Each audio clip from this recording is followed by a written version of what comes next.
system is being upsold by our IT administrators.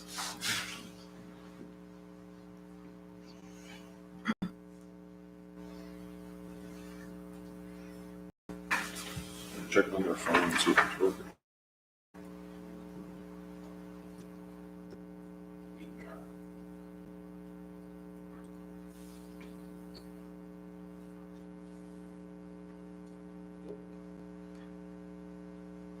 We're back from the video malfunction. Just to restate, the agenda item we're discussing is the resignation of Andy Rose as the DDA chairperson. It's the president's responsibility to accept or reject the resignation. I'm accepting the resignation, and I'm asking council's ratification of that acceptance. I'll make the motion that we ratify the acceptance of the resignation of Andy Rose from the DDA board. Support. Is there any commentary? Motion made by President to accept the resignation of Andy Rose as the DDA director. All those in favor say aye. Aye. All those opposed, same sign. Motion passes.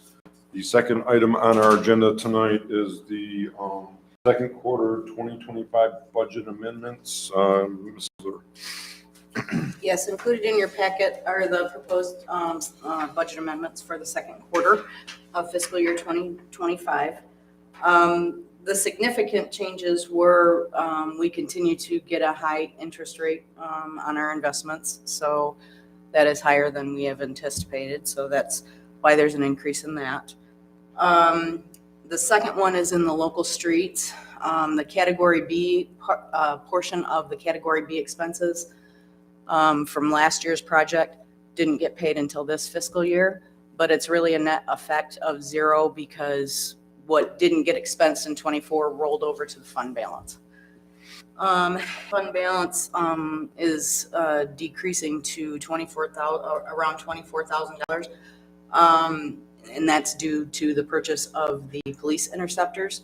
However, to combat that, the plan is to increase the police contribution to the equipment fund monthly for the amount of those loan payments. Member, have any questions regarding the proposed budget amendments by Kim? Being none, I'll entertain a motion to approve the budget amendments as presented. Motion to approve the budget amendments as presented by Ms. Kiesler. Support. Motion made by Councilmember Feldman, supported by Councilmember Miller to approve the 2025 second quarter budget amendments as presented. All those in favor say aye. Aye. Same sign. Motion passes. Next agenda item, council rules and procedures. We had discussed this at our previous meeting as open discussion, and now it's on our agenda tonight to review and then make a decision on. What I'm requesting council change is the order of business, particularly like moving the communication below the approval of the agenda. It's happened in the past. We've had to add communication items to the agenda, and it just makes sense to approve the agenda with the addition of the communications before the communication. Second, as you noted for tonight's meeting, is to permanently move council member comment before closed session. That way the public gets to hear council member comment, because typically they do not come back once we come back from closed session. And then in section 802 for the distribution, I'm requesting an extra day just to give us time to get the packets to you in case there are last minute changes. Usually it's supposed to be on Wednesday, but we're requesting it be moved to Thursday. And the retention of records, there might have been a misunderstanding in my memo. So back in 2014, council approved resolution 14-0401, adopting the state's retention schedules. That's what that is. Yes, and the only part that I found where they mentioned video recordings was in that. And the only part that I found where they mentioned video recordings was in that sketch. It states for video recordings for the purpose of composing the minutes, that it be the one day after council approves the minutes. So it's contradictory to what council wants to do with the live streaming. So my recommendation is just to remove that portion of the sentence altogether, and just add the proposed changes that I said, keeping it on our server for 2 years, and then the videos will remain on the live streaming site for as long as storage allows. I did pull several clerks. I put it on the Michigan Municipal Clerks Facebook, and of 19 people that responded, That diligence and the extra seeking out, that helps us. So Kim, do you feel that since we adopted a retention schedule that would be contrary to this new policy, do we need to amend that? I would say no, because that's what your rules and procedures say. And also the retention schedule is pretty Minimum, specific. right? As a specific it's- qualifier, it's Right. for the Mhm. purpose of the creation of the Sure. minutes, and that's Right. not what the YouTube video is for. Right. Sure. Mm-hmm. Right. And like you said, that is the minimum requirements. Is So that If we go retention above and schedule. beyond, then we're covered. Okay.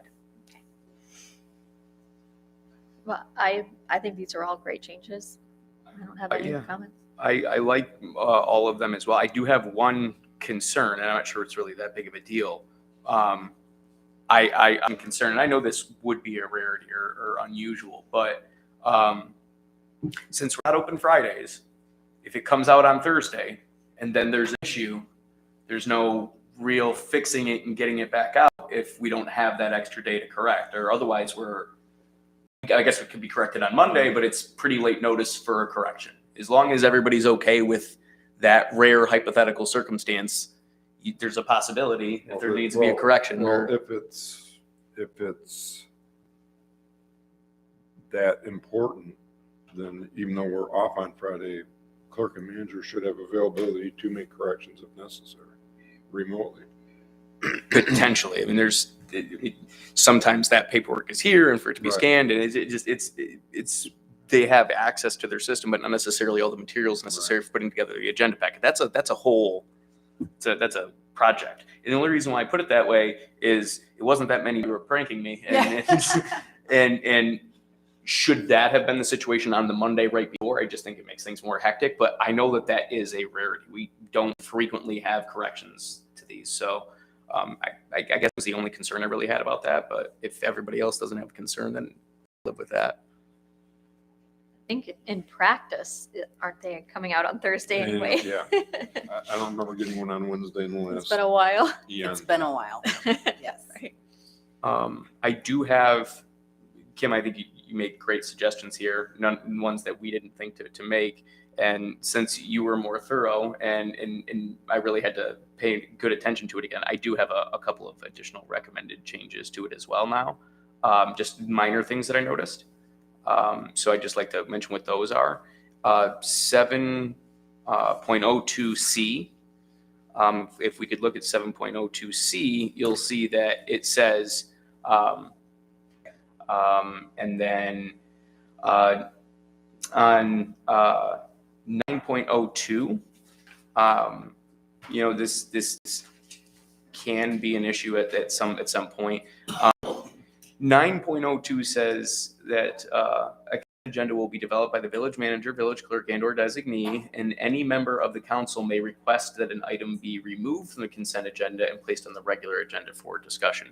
It's my understanding from a municipal law point that any village council member may make a request to modify the agenda in any way at any point, but that it's put to a majority rule vote. So I like that it says that they may request. I just think that that needs to be clarified, that it's a majority rule vote on whether or not that change is made. One person does not get to dictate how it goes.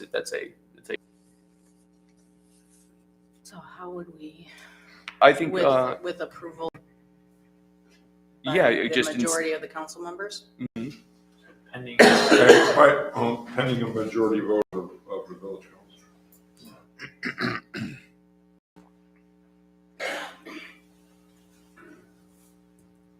Okay. And lastly, my last one is on section 11.01. Just a thought, because 11.01 is as to vacancy. If a vacancy occurs in any elective office, the council shall, within 30 days of the holders of the office in which the vacancy exists, to fill such a vacancy. One, I do believe it's an appointment. I mean, I know we vote, but aren't we appointing the person? It's not a general election. Or shall appoint by election of the board. I think we maybe clarify that a tiny bit. But the real reason I'm bringing it up is it's the 30 days. I remember when Mr. Peltier passed away, we struggled to meet that 30-day time. So I was just going to propose that we put, just add the phrase, within 30 days after such vacancy occurs, and then we add the phrase, or as soon as practicable. I mean, in the event that it takes. Can you do that if the 30 days is specified? It's in the within charter. Right. Is it charter demanded? It's charter- Okay. it's charter Yeah, so I didn't know if there was any. Yeah, that's the Yeah, it's exact charter language from the mandated. charter. All right, then it's irrelevant anyways, because charter supersedes this anyways. But is there a way, the fact that it's an election, where the only people who are casting a vote are the village council members? Right, I see what you're saying. I just don't want it to be misleading. Right. We never word it that way. It's always appointed, like you said. I would hate to go change the wording because that's what's in the charter. That's the only. Charter also says shall elect. Yeah.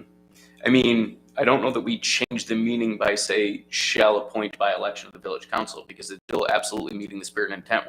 We're not changing the rule or the procedure. We're clarifying it by adding that provision. So if anybody else has an issue with that, I don't mean to stick to it. I just thought it was clarification. And that was the only other modification I was going to suggest. Specification of the charter, I think we should stay with the charter language. If that makes you more comfortable, I'm okay with that. Yeah, I don't want to get into trying to interpret it. Okay. Just restate it.